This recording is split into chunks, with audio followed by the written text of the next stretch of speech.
Okay, I'm gonna talk about 3 kind of secret websites, I guess. I mean, to me, they're commonplace, but maybe for not everyone else who does auctions all the time, they might be somewhat secret websites. So let's talk about them. I use them every single time I'm looking at a foreclosure auction, and you can too. So let's get right to it. As always, guys, we are the 2 guys staying on real estate. We bought hundreds of properties at foreclosure auction. We've made so many mistakes. We teach you from our mistakes so you don't make the same ones. If you got any questions about these websites, let me know, comment them below, and we'll try to get any answers that we can. As always, every state might be a little different. We're in Mass and Connecticut, and we're also looking at some of the other foreclosure states, but these are the ones that we comment all the time, every single day, every single week. And so we're gonna give those broad strokes, but these do apply to most other states. So the first website that we love and use all the time before we go to a foreclosure auction, before we, so we start looking at properties as part of our due diligence, is the GIS map. That is essentially, it gives you the representation of what the parcel, that's a lot of land with the property on it, if it's land, maybe just that, or if the house, or the multiple houses, or the apartment building, whatever the foreclosure might be. It gives you basically all that. It gives you the frontage, the setbacks. You can see if there's wetlands on it. Every GIS map is a little different, but almost every county and every city has access to some form of a GIS map.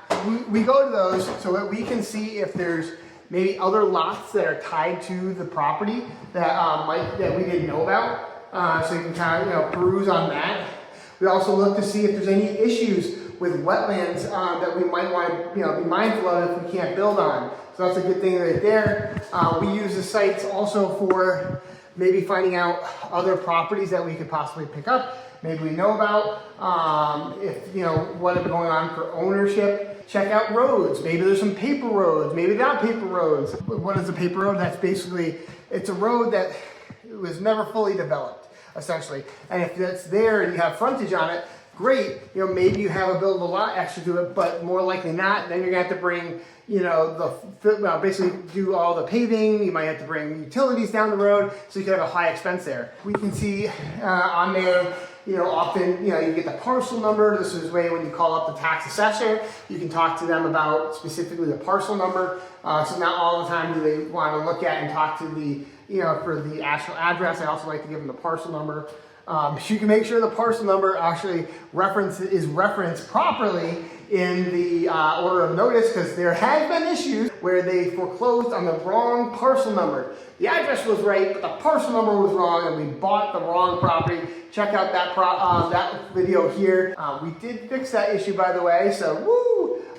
Just took a couple of years. The next website is the property assessor cards. So these are often online, and so that's where you can basically, most of the time they're hyperlinked from the GIS map, which is really cool, or the county or the city will have a specific website or URL off of their city's website that you can then link to the property card or the property or the tax assessor cards. They're called different things.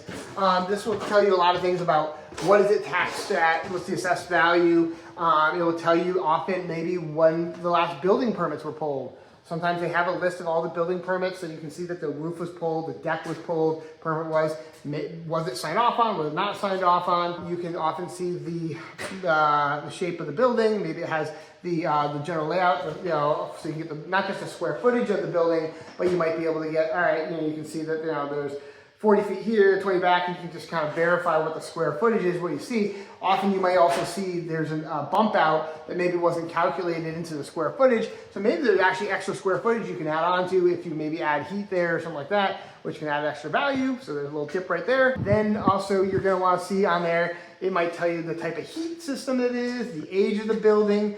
Also, like I said, any of the improvements, when they were last done. It might tell you if it's septic or if it's on well or city sewer, stuff like that.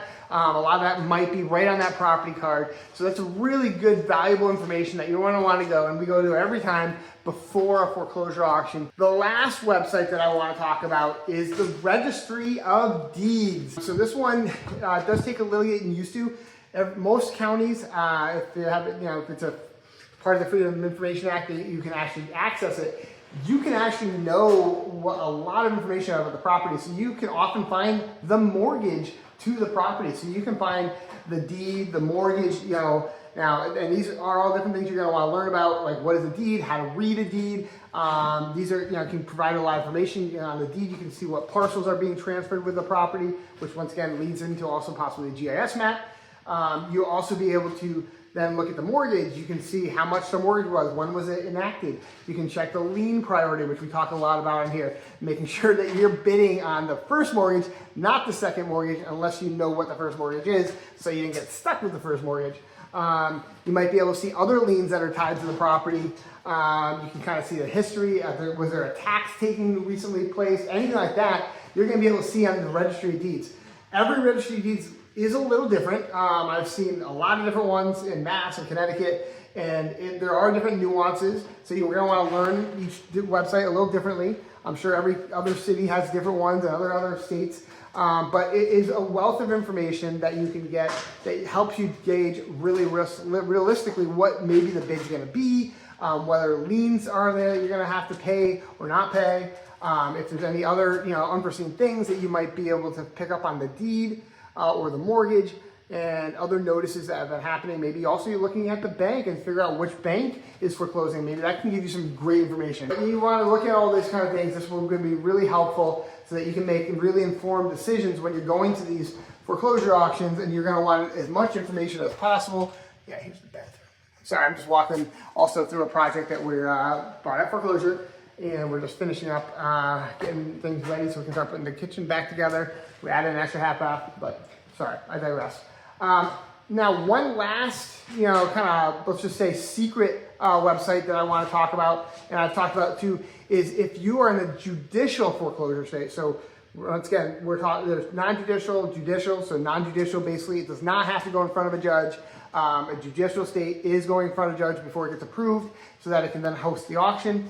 And judicial states typically have either a state website that you can go and find out a lot of information on the actual foreclosure and see which ones are coming up. You might get appraisals, you might get a lot of other like foreclosure worksheets and a whole bunch of data on the court case. Maybe you can see if it's getting filed against by the bank, or maybe the owner's trying to file bankruptcy, all this kind of stuff. You can kind of see all the court case. Often they're in PDF format, you can download them. Some of them are done by a county. I was looking into South Carolina. South Carolina also has, each county has its own thing, and I think they're called a Master of Equity or something they're called. But each one's gonna be a little different. But you know, there's a lot of information on these websites. So this is a little tidbit. So the fourth one, like I said, is if it's in a judicial state, you're gonna wanna look at the judicial court cases on that for foreclosure and the type in that state.